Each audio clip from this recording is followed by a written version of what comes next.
ठीक है बच्चों, तो अब शुरू करते हैं अध्याय 5 बायोलॉजी में। जो शेष बचा है उसको कंप्लीट कर लेते हैं। सबसे पहले शुरू करते हैं लिंग निर्धारण। लिंग निर्धारण में क्या होता है कि मनुष्य में लिंग गुणसूत्र 46 होते हैं, अर्थात 23 जोड़ी होते हैं। 23 जोड़ी में 22 जोड़ी तो दैहिक गुणसूत्र होते हैं और 2 गुणसूत्र लिंग गुणसूत्र कहलाते हैं। ये एक जोड़ी होते हैं। ठीक है, ये कितने होते हैं? एक जोड़ी होते हैं। लिंग गुणसूत्र एक जोड़ी होते हैं और दैहिक गुणसूत्र 22 जोड़ी होते हैं।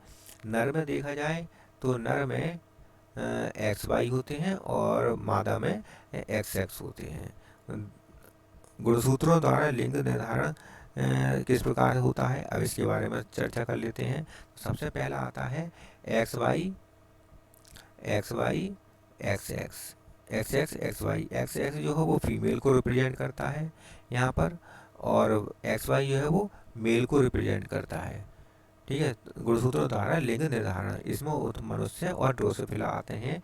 ड्रोसोफिला मक्खी, मनुष्य और ड्रोसोफिला मक्खी आती है, जिसमें XX XY टाइप का लिंग निर्धारण होता है।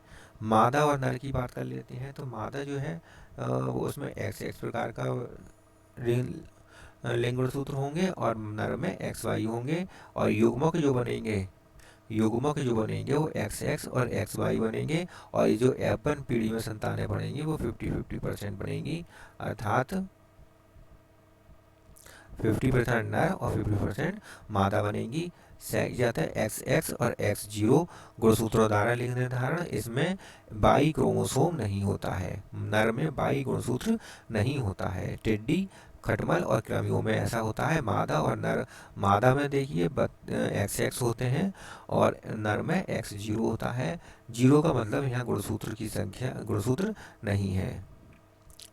सही है, तो इसमें क्या होता है कि X और X मादा में युग्मक बनते हैं और नर में X, केवल X शुक्राणु बनता है। युग्मक जो बनता है, शुक्राणु जो बनता है वो केवल X टाइप का बनता है, दूसरा बाई वाला होता ही नहीं है, इसलिए ये नहीं बनता है। जब XX की होती है गुणसूत्र तो XX में फीमेल बनती है और X0 में मेल बनता है। XX से फीमेल बनती है और X0 से मेल बनता है। इस प्रकार 50% नर और 50% मादा होती हैं। ठीक है, अब देखते हैं थर्ड में ZW प्रकार का गुणसूत्रों द्वारा हम इसमें कन्फ्यूएशन मतलब देख लेते हैं। इसमें होता है कीटों में, मछली और सरीसृप में होता है। मादा ZW प्रकार का अर्थात हेट्रोजाइगस होती है इसमें, और नर होमोजाइगस होता है। होमोजाइगस होता है, Z प्रकार का होता है। ठीक है, तो इसमें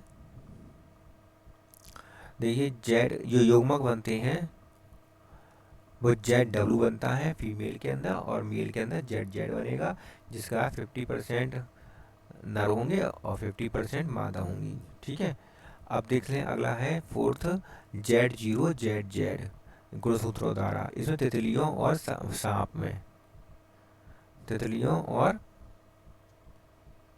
मौत है, ये मौत उससे सांप नहीं, मौत में इस प्रकार का गुणसूत्र होता है। Z0 ZZ प्रकार का होता है। Z0 का मतलब क्या है कि इसमें एक गुणसूत्र की कमी है, लिंग गुणसूत्र की इसमें कमी होती है मादा में।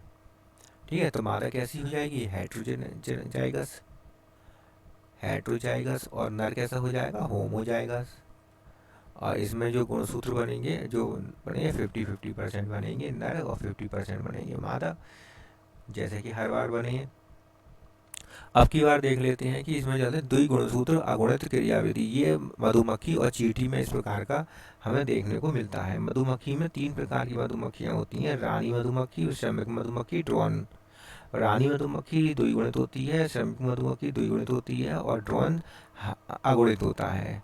रानी मधुमक्खी में 32 गुणसूत्र होते हैं, श्रमिक गुणसूत्र में 32 गुणसूत्र होते हैं, और नर या ड्रोन में केवल 16 ही गुणसूत्र होते हैं। रानी मधुमक्खी जो है, जब ड्रोन के साथ इसकी क्रिया कराई जाती है तब इसमें क्या होता है कि रानी मधुमक्खी के जनन कोशिका की सिर्फ 32 गुणसूत्र होते हैं और इसमें युग्मक बनते समय इसमें 16 गुणसूत्र हो जाते हैं, युग्मक बनते हैं, जबकि ड्रोन से केवल समसूत्री विभाजन होता है और समसूत्री विभाजन द्वारा केवल 16 ही गुणसूत्र की का निर्माण वाली कोशिका का निर्माण होता है या युग्मक का निर्माण होता है। 16 गुणसूत्र से 16 गुणसूत्र वाली ड्रोन बनता है युग्मक से, इसे हम पार्थिनोजेनेसिस कहते हैं या अभिनिषेक जनन कहते हैं। और जब युग्म जो मादा सॉरी रानी मधुमक्खी के 16 गुणसूत्र वाली जो कोशिका है अंड है, उसके ड्रोन के 16 गुणसूत्र वाले शुक्राणु के साथ फ्रीज होता है, तब मादा मधुमक्खी बनती है, मादा मधुमक्खी का निर्माण होता है। ये 32 गुणसूत्र वाली होती है, द्विगुणित होती है, जबकि ड्रोन 16 हैप्लॉइड होता है या अगुणित होता है और 16 ही गुणसूत्र वाला होता है। मादा मधुमक्खी जब रॉयल हनी को खाती है तब ये रानी मधुमक्खी बन जाती है, तब ये क्वीन बन जाती है, रानी मधुमक्खी बन जाती है। और जब ये केवल सादा भोजन करती है तब ये श्रमिक मधुमक्खी बन जाती है। कैसी? वर्कर भी है, श्रमिक मधुमक्खी बन जाती है। इस प्रकार इसमें विभाजन होता है, श्रम विभाजन होता है।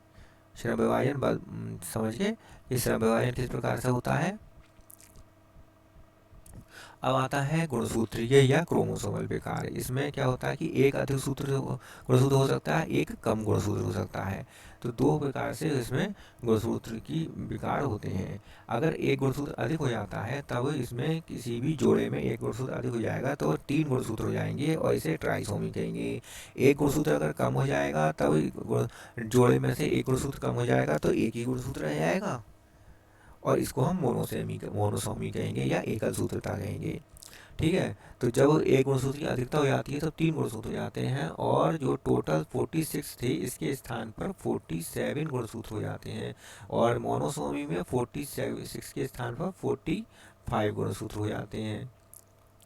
ठीक है, अब एक एक करके दोनों में हम बात कर लेते हैं। जेनेटिक डिसऑर्डर की बात कर लेते हैं। दैहिक गुणसूत्रों में परिवर्तन द्वारा रोग कौन कौन से होते हैं। अगर दैहिक गुणसूत्र 22 जोड़ी होते हैं या 44 गुणसूत्र होते हैं, इनमें परिवर्तन होने पर कौन कौन से रोग होते हैं ये हम देख लेते हैं। पहला तो है जो डाउन सिंड्रोम है। डाउन सिंड्रोम में एक गुणसूत्र की अधिकता हो जाने के कारण टोटल 47 गुणसूत्र हो जाते हैं और ये जो अधिकता होती है 21वीं जोड़ी गुणसूत्र में होती है। 21वीं जोड़ी जो गुणसूत्र होता है उसमें एक गुणसूत्र अधिक हो जाता है। इससे क्या होता है कि जो चेहरा है मंगोलियनिज्म हो जाता है, मंगोलियों की तरह दिखाई देने लगता है। माथा चौड़ा, गर्दन उंगली छोटी हो जाती है, कद छोटा, मंदबुद्धि हो जाती है, खुदरी त्वचा, जीभ मोटी जीभ वाली हो जाती है, उभरा हुआ निचला होंठ, उभरा हुआ और निचला होंठ हो जाता है। मंगोलियन जड़ता भी इसे कहते हैं। इसमें इसकी खोज जो की है लैगडॉन डाउन ने इसकी खोज करी है। एडवर्ड सिंड्रोम में एडवर्ड नामक वैज्ञानिक ने इसकी खोज करी है और ये 18वीं जोड़ी में इसकी एक गुणसूत्र की संख्या अधिक हो जाती है अर्थात ट्राइसोमी हो जाती है। टोटल गुणसूत्र की संख्या 47 हो जाती है, 46 की जगह।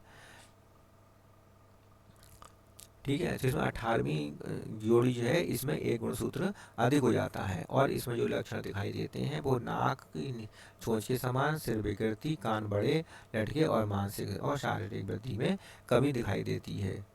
पटाऊ सिंड्रोम में पटाऊ नामक वैज्ञानिक ने इसकी खोज करी थी और इसमें 13वीं जोड़ी में एक अधिक गुणसूत्र हो जाते हैं और इसमें भी 46 गुणसूत्र हो जाते हैं। इसमें बच्चा पैदा नहीं होता है और मृत्यु हो जाती है। ठीक है, तो ये हो गया पटाऊ सिंड्रोम, जो कि बच्चों में होता है और बच्चे तुरंत जल्दी ही मर जाते हैं। लिंग गुणसूत्र में परिवर्तन जो होता है इसमें लिंग गुणसूत्र मतलब एक्स वाई में या फिर एक्स एक्स में, फीमेल है तो एक्स एक्स में और नर है तो एक्स वाई में। जो लिंग गुणसूत्र होते हैं इनमें अगर कोई परिवर्तन हो जाए, एक एक्स बढ़ जाए, एक एक्स कम हो जाए, वाई गायब हो जाए या वाई, तब इसमें रोग उत्पन्न हो जाते हैं। जैसे क्लाइनेफेल्टर सिंड्रोम है, ये बहुत इंपॉर्टेंट सिंड्रोम है और इसमें क्या होता है कि एक गुणसूत्र की अधिकता हो जाती है लिंग गुणसूत्र में और एक्स एक्स एक्स बाई गुणसूत्र हो जाते हैं। इसमें क्या है एक एक्स एक्स्ट्रा आ जाता है जिस कारण क्या है नर में स्त्रियों वाले लक्षण उत्पन्न हो जाते हैं। इस कारण इसे इन्हें हिजड़े भी कहते हैं, हिजड़े बन जाते हैं। और नर कैसे हो जाते हैं, ये बंद हो जाते हैं, इनमें इनमें इनसे बच्चे उत्पन्न नहीं हो सकते। स्तनों का विकास हो जाता है। इस क्रिया को हम गायनेकोमेस्टिया कहते हैं। गायनेकोमेस्टिया गायनेकोमेस्टिया इस कंडीशन को हम कहते हैं, जिसमें स्तनों का विकास हो जाता है मर्दों के अंदर और इनके टेस्टिस अल्प विकसित होते हैं, जिसके कारण शुक्राणुओं का निर्माण नहीं होता है। अब आता है अगला टर्नर सिंड्रोम। इसमें एक गुणसूत्र की अधिकता हो जाती है, एकल सूत्रता मतलब एक गुणसूत्र की कमी हो जाती है। इसमें मादा में जैसे X0 हो जाता है। अब X0 होने के कारण केवल X बचा और ये X जो है वो फीमेल को दर्शाएगा। ये किसको दर्शाएगा, फीमेल को दर्शाएगा। तो फीमेल में क्या होता है कि एक गुणसूत्र कम होने का अंडाशय अल्पविकसित हो जाता है, लंबाई कम हो जाती है, गर्दन जाल युक्त हो जाता है। गर्दन कैसी होती है, जाल युक्त गर्दन हो जाती है। ठीक है। अब देखते हैं कायिक गुणसूत्र में जीन में परिवर्तन से उत्पन्न होने वाले रोग। अभी तक तो हमने देखे कायिक गुणसूत्रों में संख्या में वृद्धि या कमी से रोग। अब हम देखेंगे कायिक गुणसूत्र में जीन में परिवर्तन। अगर जीन में परिवर्तन हो जाए तब कौन कौन से रोग हो जाते हैं, जैसे कि जेनेटिक लेवल पर हम इसमें कमी या वृद्धि को या बदलाव को देखेंगे। रंजकहीनता एल्बिनिज्म जिसे हम कहते हैं। इसमें क्या होता है कि मिलेनिन जो रंग है, वर्णक है, इसका संश्लेषण करने वाली जीन में कमी आ जाती है या फिर वो रिसेसिव हो जाता है, जिस कारण क्या है कि त्वचा इसकी सफ़ेद, बाल सफ़ेद हो जाते हैं। इस रोग को हम एल्बिनिज्म कहते हैं, रंजकहीनता कहते हैं। अप्रबल जीन हो जाता है एक जीन जो कि टायरोसिनेज एंजाइम को बनाने में सक्षम नहीं होता है। और टायरोसिनेज क्या काम करता है, मेलेनिन को बनाता है। जब टायरोसिनेज एंजाइम नहीं बनता तो मेलेनिन भी नहीं बन पाता। इस कारण बाल सफ़ेद, त्वचा सफ़ेद, पुतली लाल या गुलाबी रंग की हो जाती है। रंजकहीनता वाले रोग को अगर मनुष्य को अगर मान लीजिए ये रंजकहीनता है, XY है गुणसूत्र, और ये क्या है कि रंजकहीनता वाला व्यक्ति है और इसकी नॉर्मल लड़की से शादी करा दी जाए तो जो बच्चे पैदा होंगे वो X इस प्रकार का लड़की पैदा होगी, करियर पैदा होगी। दूसरा XX नॉर्मल लड़की पैदा होगी, करियर पैदा होगी। लड़कियां तो कैरियर होगी जो कि वाहक का काम करेंगी। और जब बाई की X के साथ मिलेगा तब XY होगा, और बाई जब दूसरे X से मिलेगा तब XY होगा। अर्थात लड़के जो होंगे वो नॉर्मल पैदा होंगे।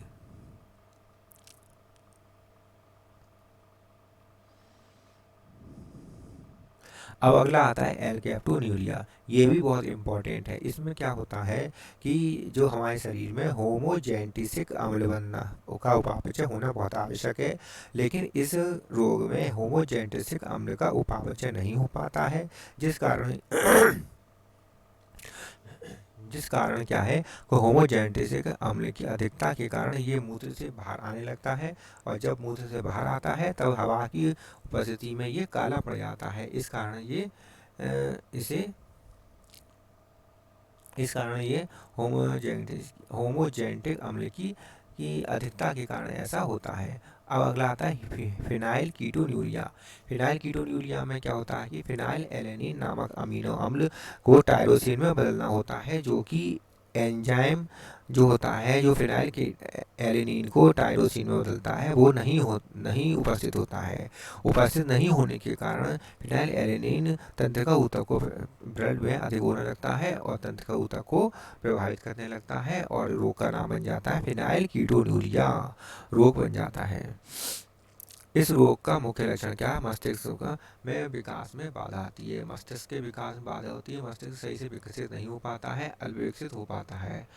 अगला जो है दात्र कोशिका या sickle cell anaemia, SCA, sickle cell anaemia. हंसियाकार इसमें रुद्राणु हो जाता है, इसीलिए इसे हंसियाकार रुद्राणु अल्पता, रक्त अल्पता भी कहते हैं। इसमें क्या ऑक्सीजन की कमी हो जाती है और व्यक्ति ऐसे सांस नहीं ले पाता है, ऑक्सीजन नहीं ले पाता है। इसमें मनुष्य का जो RBC है वो हंसिया के आकार का हो जाता है। हीमोग्लोबिन की कमी के कारण हंसिया के आकार का हो जाता है। और हीमोग्लोबिन की जैसे कमी ये है वो हीमोग्लोबिन को बनाने वाले जीन के कारण होती है। जैसे कि सामान्य जो हीमोग्लोबिन होता है वो HB होता है और इसे A से रिप्रेजेंट करते हैं, और इसका जीन जो है GAG-CTC होता है, जो mRNA GAG बनाता है, इससे ग्लूटामिक एसिड बनता है और नॉर्मल कंडीशन में हीमोग्लोबिन बनता है। नॉर्मल कंडीशन वाला RBC बनता है। दात्र कोशिका अलबत्ता इसमें क्या होता है, इसे HBS करके डिनोट करते हैं। इसमें जीन GTG-CAT-CAC होता है और इसका जो mRNA बनता है GUG बनता है, जो बेरिन बन जाता है। अब ग्लूटामिक एसिड की जगह पर बेरिन बन जाने के कारण क्या है कि हीमोग्लोबिन का जो है वो कमी आ जाती है और RBC हंसिया के आकार की हो जाती है। ठीक है, इसीलिए दात्र कोशिका अर्कता या हंसियाकार अर्कता भी कहते हैं। इस रोग में ये रोग जीन में बिंदु परिवर्तन के कारण होता है। मतलब एक ही अमीनो अम्ल चेंज हुआ है, इसलिए बिंदु परिवर्तन या पॉइंट म्यूटेशन इसको हम कहते हैं। सामान्य दो तरीके से हो सकता है। HBA जो है एक डोमिनेंट या क्या कहते हैं उसे हिंदी में प्रभावी लक्षण वाला है, और HBS जो है वो अप्रभावी लक्षण वाला होता है। जिस कारण क्या है, अगर एक HBA है जीन, तब भी ये सामान्य ही व्यक्ति रहता है, सामान्य RBC इसकी रहती है। ये केवल